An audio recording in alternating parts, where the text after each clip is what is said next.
Paron shark, one down.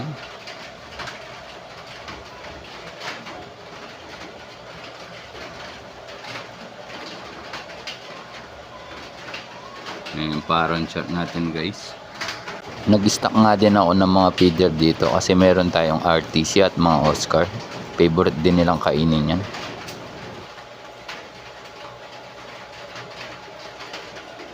Yun. Next mga feeder.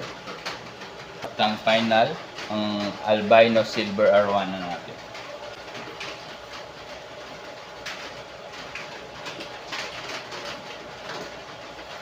Lagyan muna natin siya ng konting tubig guys.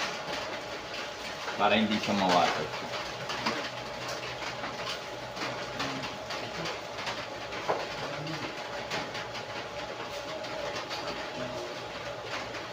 Five minutes, dagdagan natin ulit siya. Nakalipas na yung 5 minutes guys. Dagdagan natin ulit siya ng tubig.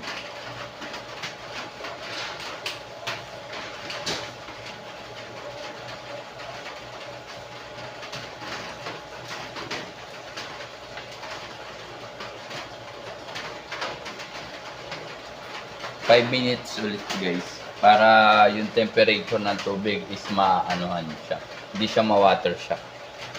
And ito na, final release.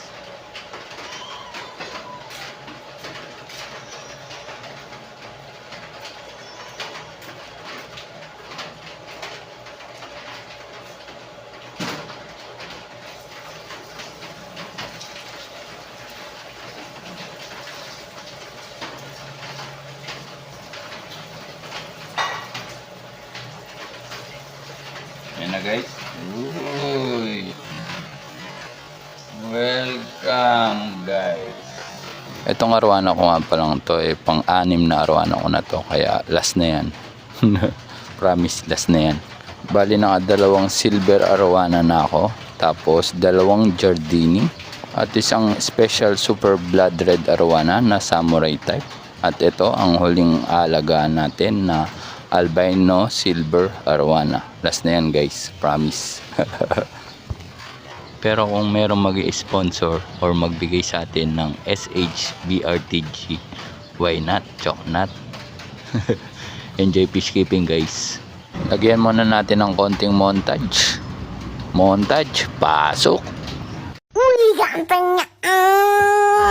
Gomez LX. Tante-tante culik aku dong, culik dong.